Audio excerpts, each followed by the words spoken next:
आज के इस मौके पर सबसे पहले मैं अपने सभी क्षेत्रवासियों की ओर से, अपनी ओर से आरी सलीम शेरवानी साहब का हृदय से स्वागत करता हूं, अभिनंदन करता हूं और इस बात के लिए उनका विशेष तौर पर मैं आभार व्यक्त करता हूं।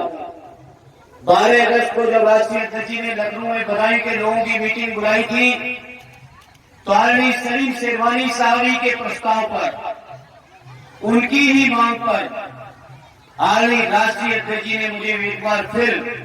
यहां से लोकसभा चुनाव लड़ाने का फैसला लिया है। उसके लिए मैं आदरणीय सलीम इकबाल शेरवानी साहब का बहुत हृदय से आभार व्यक्त करता हूं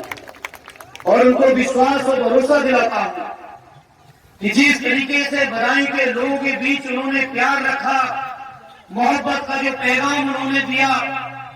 उनके उस पैगाम को आगे बढ़ाने की जिम्मेदारी हम पूरी तरह से निभाएंगे। आदरणीय सलीम शेरवानी साहब को मैं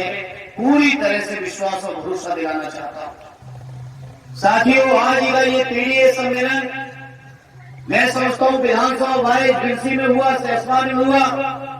आज आपके बदायूं विधानसभा का ये सम्मेलन चल रहा है। इस सम्मेलन के माध्यम से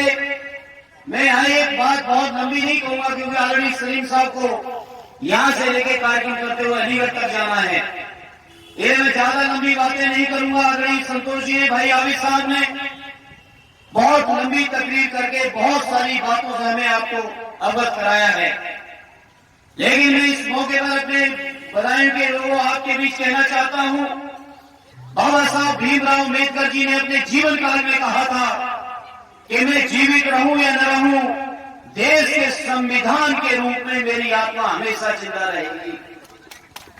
साथियों, ये लड़ाई बाबा साहब के आत्मा को बचाने की लड़ाई है, क्योंकि जहां भारतीय जनता पार्टी के लोगों को बाबा साहब भीमराव अम्बेडकर जी का ये बनाया हुआ संविधान, जिस संविधान में समाज के हर व्यक्ति को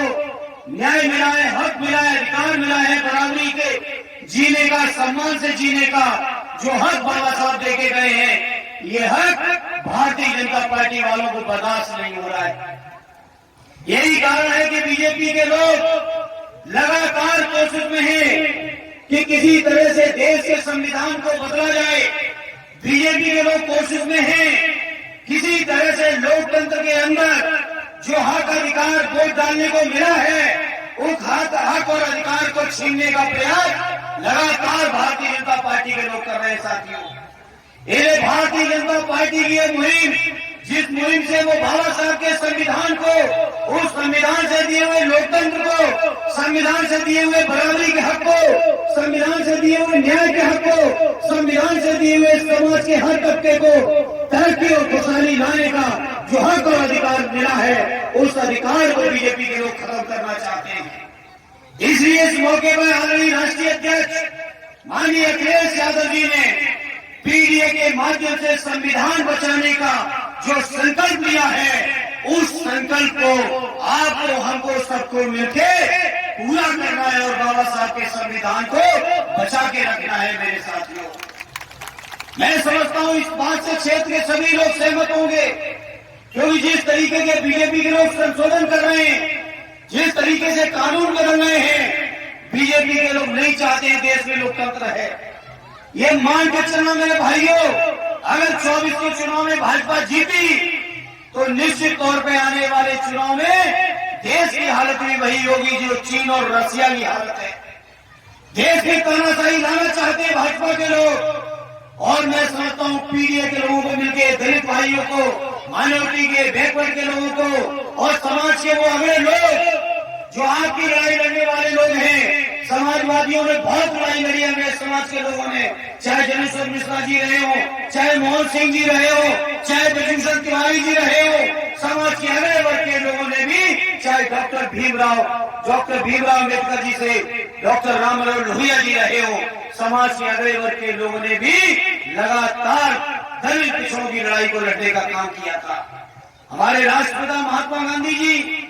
कोई दलित पिछड़े नहीं थे, वो भी वैश्य समाज से आते थे,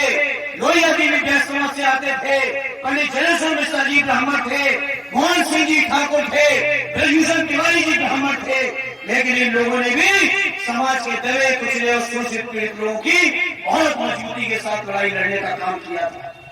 इसलिए मैं आज इस मौके पर आप सभी से अपील और प्रार्थना करता हूं कि इस लड़ाई को मजबूत कर देना। एक बात जो आप लोग सहमत होंगे इस बात से, आपके आशीर्वाद से जब 2-2 बार यहां से एमपी रहा तो समाज के पिछड़े लोगों की, दलितों की, माइनॉरिटी के लोगों की लड़ाई लड़ने में कभी पीछे नहीं रहा। ये आप लोग शायद इस बात से सहमत होंगे। और इस बात से अगर सहमत हैं तो ये भी मान के चलना, संविधान को बचाने की इस लड़ाई में आपके द्वारा अगर आशीर्वाद मिला तो लोकसभा के अंदर 10 एमपीओ के बराबर अकेले लड़ाई लड़ने का भी काम करेंगे। भरोसा दिलाते हैं। बताओ मेरे साथियों, दोगे आशीर्वाद तो नहीं दोगे मेरे साथियों? सदैव नेताजी की कर्म भूमि रही है बनाई। लगातार अली सलीम साहब ने नेताजी के झंडे को इस जिले में बुलंद रखा। मुझे भी आपका आशीर्वाद मिला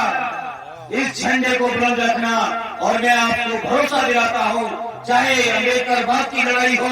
चाहे लोहियावाद की, समाजवाद की लड़ाई हो, उन सभी लड़ाइयों को लड़ने में हम लोग आपका आशीर्वाद मिलेगा तो कोई कसर नहीं रखेंगे। भरोसा दिलाते हैं साथियों।